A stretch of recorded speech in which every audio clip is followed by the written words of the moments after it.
Senator Erwin Tulfo, you may reclaim your time. Thank you, Mr. Chair. Okay. Aside from the tables attached as annexes, may iba ka pa bang ebidensya na magpapatunay po sa inyong sinumpaang salaysay? Mr. Chair, I would of course, I may submit additional documents po pagka po na retrieve from the records. Meron po. All right. Mr. Chair, babalikan ko po si Engineer Bernardo. Ang tanong ko lamang po at tanong ng mga kababayan natin, napapansin po kasi nila na isa-isa ng mga opisyal, dating opisyal sa DPWH, maging ang ilang mambabatas, ay tumatakbo po sa ibang bansa. How do we stop this flight, Mr. Chair? Kasi baka darating po ang araw, wala na po tayong maimbestigahan, wala na po mapapanagot dahil lahat po sila ay nasa ibayong dagat na. Paano po yun, Mr. Chair? Do we have any plans? Do we have any actions para... I know, Mr. Chair, hindi natin pwedeng pigilan po yan dahil yan po ay karapatan naman nila. Pero dahil may investigasyon po nangyayari, ito po yung accountability, Mr. Chair. You may address your question to the DOJ representative. I think the Prosecutor General, Richard Padulyon, is here. Kindly Thank you, respond. Mr. Chair. Yes. Good morning, Mr. Chair. I believe that while we want all of these personalities who are involved or mentioned in the investigations to just stay in the country during the course of the investigations, we cannot at this time, Mr. Chair, prevent them from traveling because what we can only issue as far as the Department of Justice is a lookout bulletin. A lookout bulletin operates only to check on the records of the passenger who would want to leave, but it would not prevent them from being able to leave the country. There is no legal impediment for them to leave because it would be violative of their constitutional right. However, if I may be bold enough to suggest, Mr. Chair, in answer to the question of the good senator, yes, there are investigations which are being undertaken at this time, and while I understand that cancellation of passports can only be done if, for example, there are cases which are already filed, and this can only be done through the courts. I believe that representations can probably be made by the investigating bodies with the executive branch, that would be the Department of Foreign Affairs, to possibly hold or possibly cancel passports of those who are undertaking or undergoing investigations, Mr. Chair. Linawin ko lang, Mr. Chair, parang pwede lang yatang kanselahin ang mga passports ng mga ito kapag sila po'y nakasuhan na. Pero what I'm talking about, yung hindi pa po nakakasuhan. Kasi it is not enough, yung lookout bulletin, wala naman hong saysay yun eh. Kahit na nandoon siya sa lookout bulletin, pwede niya sabihin, wala pa naman ho akong kaso. The only way to stop that person is kung may hold departure order, which we know kung may kaso na. So, ano hong pwede bukod dyan na sinasabi sa lookout bulletin? Are you suggesting na the DFA kanselahin ang passport? But can we do that? Wala pa naman po silang kaso and it will violate their constitutional rights. I understand, Mr. Chair, if I may, sir, answer the question. I agree with you totally that there is no basis to cancel the passports up until the time that there are cases which are filed as against them and there are representations or there's an order issued by the court allowing for the cancellation. But the question earlier was with respect to what can be done at this time while there are no cases which have been filed. The only solution that I can find for this particular predicament, Mr. Chair, is for us to fast-track the filing of the cases or for cases to be fast-tracked so far as investigations are concerned before the Office of the Secretary of Justice and before the Office of the Ombudsman. And then, and only then, once these cases are filed in court and warrants are issued, can we move for the cancellation of the passports. In the meantime, the suggestion that I made earlier was just a suggestion, Mr. Chair, if only to address the concern of what can be done in the meantime when there are no cases yet which are filed in court. Kailan po kayo magpa-file ng mga kaso? Kailan po natin makikita na ang DOJ ay magsasampa na po ng kaso? cases are already being investigated right now, Mr. Chair. There are 5 cases for flood control projects, ghost projects, which are undergoing preliminary investigation at the moment. There are several cases also which are undergoing evaluation by the Department of Justice. I believe there are also cases which are also pending before the Office of the Ombudsman, Mr. Chair. We expect to terminate the preliminary investigation of the first 5 cases probably within the first week of December or by the middle of December, sir. To know kung ito po mga cases that will be filed by the DOJ ay mga officials lang po ito ng DPWH, former officials and contractors. Meron po bang kasamang mga politiko na rito? As of this time, Mr. Chair, as far as the first 5 cases which are undergoing investigation, it involves only officials of the DPWH, particularly those in District 1 in Bulacan, sir. All right. My next question is, Mr. Chair, alam kong sinusundan nyo rin po. At ano na ho nangyari? I don't know if you can answer this, Attorney Fadulyon, kayo po sa DOJ. Nasaan na po yung ating witness na si Ginoong Guteza? Because yung kanya pong testimony ay napakalaki po. Lahat po tayo nagimbal dito. So we want to find out, is he okay? Where is he at? Is he still alive? Is he dead? Ano ho nangyari? Mr. Chair, Department of Justice would not be in any position to ascertain the whereabouts of Mr. Guteza. As far as we know, he did testify here in the Senate Blue Ribbon Committee, but the Department of Justice never had any interaction with him after that particular testimony. There was no representation made as to his interest in being covered by the program or being granted any protection. And we know for a fact that the intervention by the Witness Protection Program is something which is done voluntarily by the one who is making the application. Inasmuch as there was no application made, we have not had, since the time of his testimony here before the Senate Blue Ribbon Committee, any interaction with Mr. Guteza. So we would not be in a position to say where he is right now or what his condition is, sir. Mr. Chair, may I ask the Secretariat if we sent out subpoena or invitation to Mr. Guteza? Because I'm concerned po. I mean, he made a lot of revelations here during the last meeting when he was here. So we want to find out at gusto ho natin siyang tanungin, where did you get all this information? Pero tila wala ho siya. Now, did we invite him? Yes, Mr. Vice Chairman. We sent an invitation to his known address, nakalagay sa kanyang driver's license sa Taguig. Pero even when the investigation was conducted by the executive judge, wala na po siya doon sa kanyang known address, last known address. So what we did in the Blue Ribbon Committee, we sought the assistance of the Honorable Marcoleta kung sakaling meron siyang contact o may sa darating na panahon magkakaroon siya ng contact ay tulungan niya tayo na malocate at para makapag-testify na muli si Technical Sergeant Guteza. So ang sagot po ni Honorable Marcoleta, wala rin po siyang contact kay Orly Guteza. Isa pang katanungan dyan, Mr. Chair, at nagtatanong po yung mga kababayan ho natin, ano po ang mangyayari ngayon sa kanyang salaysay? Are we going to submit it? Dahil kung tayo po ay mag-wind down na dito po sa ating investigation, are we going to submit it to ICI, Mr. Chair?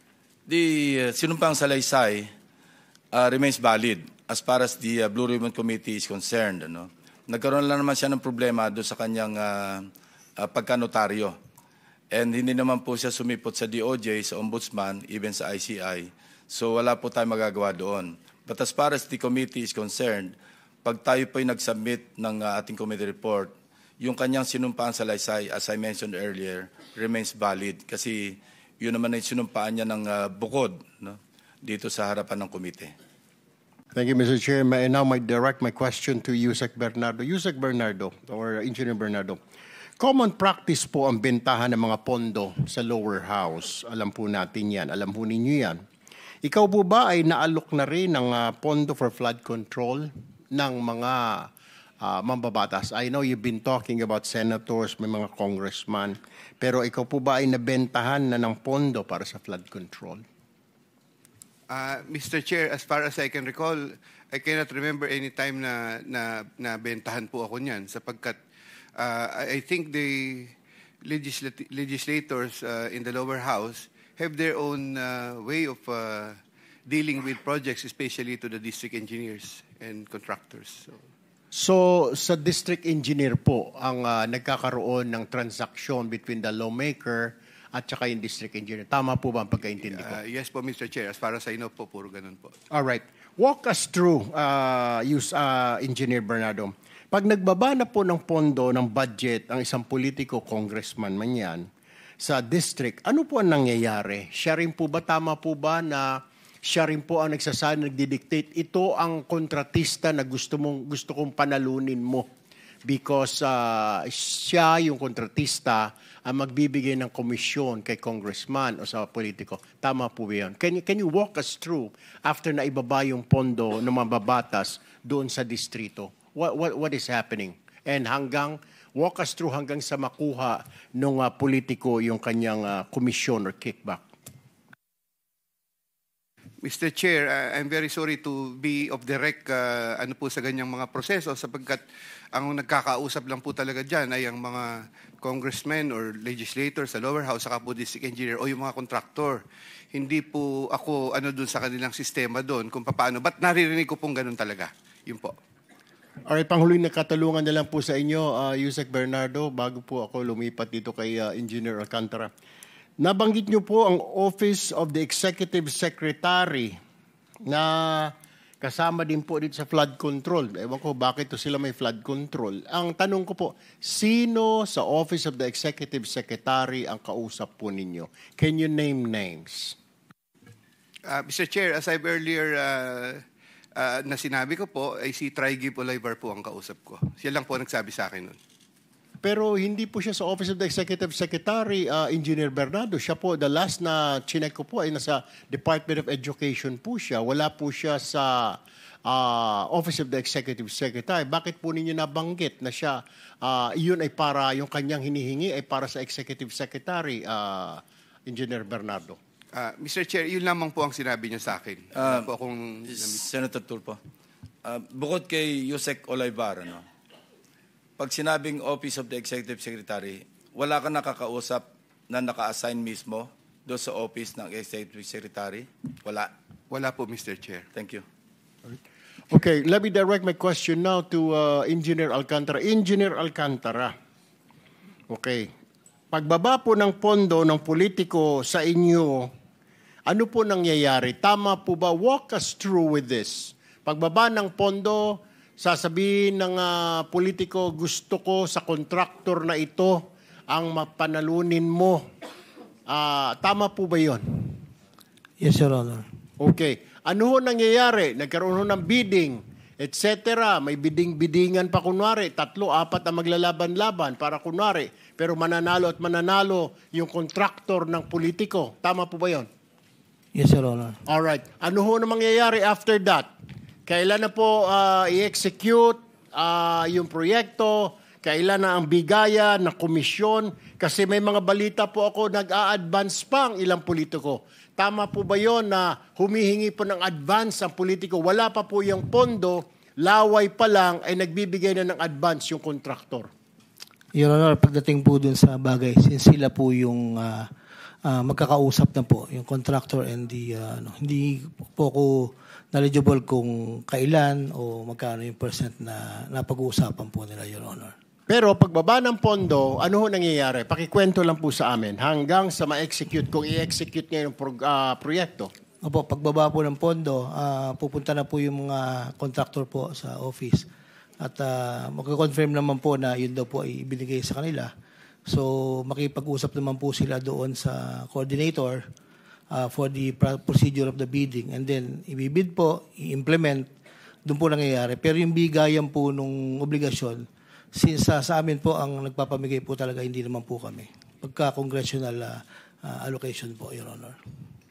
Tinatawagan mo ba yung politiko pag sinabi niyang ito yung contractor ko, DE Alcantara o Engineer Alcantara, ito ang magpanalunin mo? How would you know na yun talaga ang contractor ni congressman o ni senador? Sino? Nagbibigay lang po ng listahan po do sa binibigay ko lang po sa chief of staff ko. Ito yung designated na gusto nila. Ilan po yun. Okay. Tama rin po ba na para kunwari mayroon ka talagang bidding, masunod lang, para hindi masilip ng COA, kailangan may sumali na 3 at 4 pa na contractor. Pero knowing in advance, kailangan manalo na yung contractor ng politiko na yon.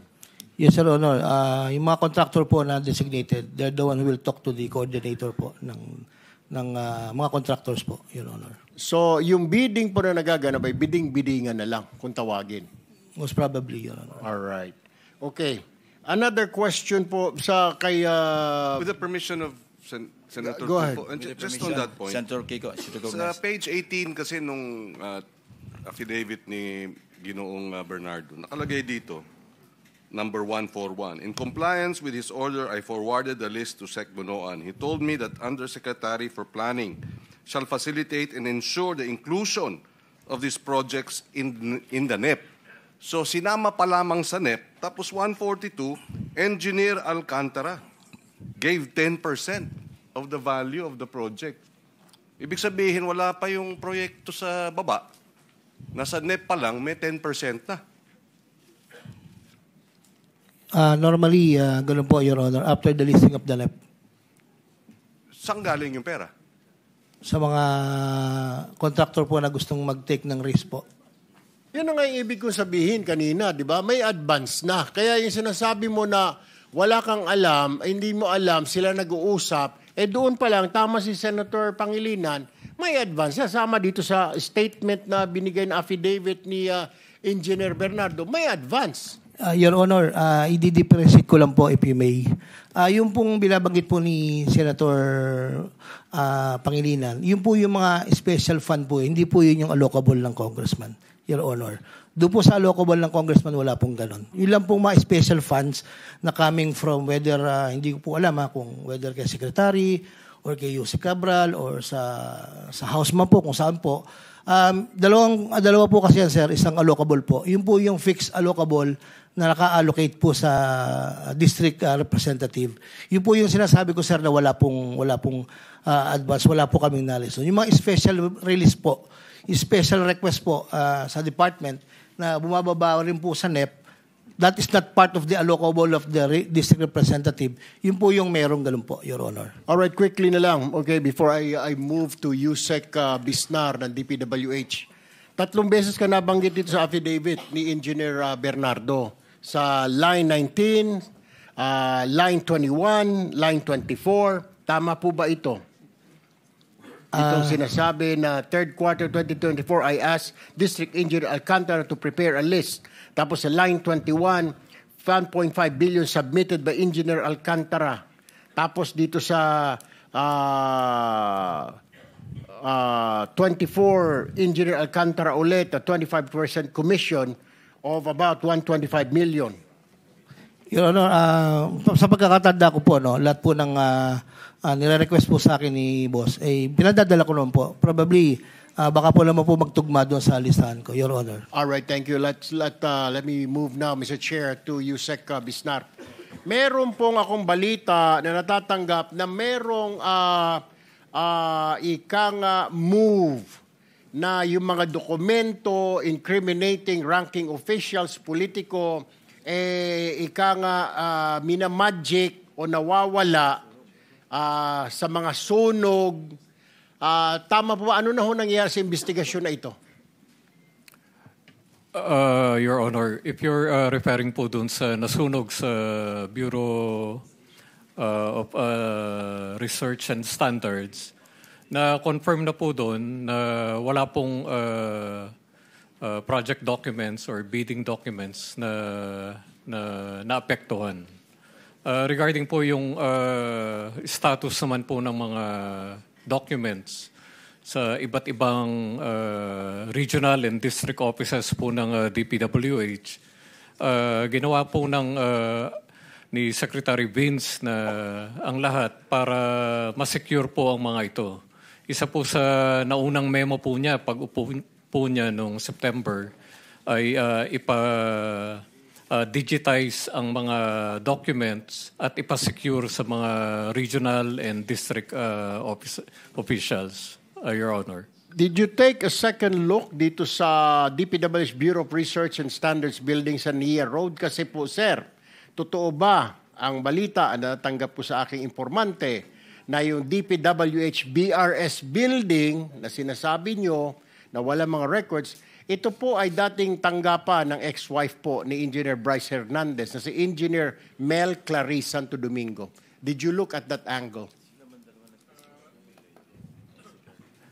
Titingnan po namin, Titingnan pa Your lang po Honor. ninyo. Hindi po narinig po namin yung information na Alright. yung former wife po ni Engineer Hernandez ay doon po naka-assign Okay. bago po siya nag-submit ng resignation. Pero wala pa pong confirmation kung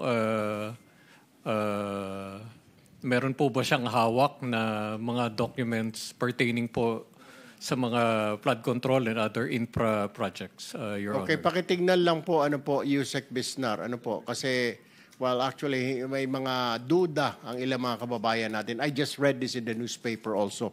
Last question na lang po, bilisan na lang po ninyo. Ano po nangyari doon sa tampering sa Baguio City? Yung pinasok po yung opisina ninyo sa Baguio City, destruction of documents sa Baguio City District Engineering Office. Bakit daw po? Tinanong nyo na ba yung tao? Bakit sinira? Bakit sino ba yung sa dokumento na yan? Opisyal ba yung sa dokumento na yan? Mambabatas na naman ba yan? Did you ask? Ano ho nangyari? Ilang buwan na ho yan? What's your report? Kukunin ko po yung huling report po doon. Ang nakuha po namin is PNP po ang nag-imbestiga nung alleged tampering. For the meantime po, nirelieve na po si District Engineer Sarate ng Baguio City dahil po dun sa allegation na yun, Your Honor. Kasi nga po, may tampering. Ibig sabihin, may tinatago. Di po ba? Siguro, baka may kumausap po sa kanya. So we really need to look into that, Yusek Bisnar. Ano po, hindi po natin ipalawalang bahala. Kasi marami pong nadadamay dito. Siyempre, marami pong gusto magpalusot at ayaw masama rito. So you really need to take a look into that, okay? Yes, Your Honor. I would need a report from the DPWH. Maraming salamat po, Mr. Chair. We will submit, Your Honor.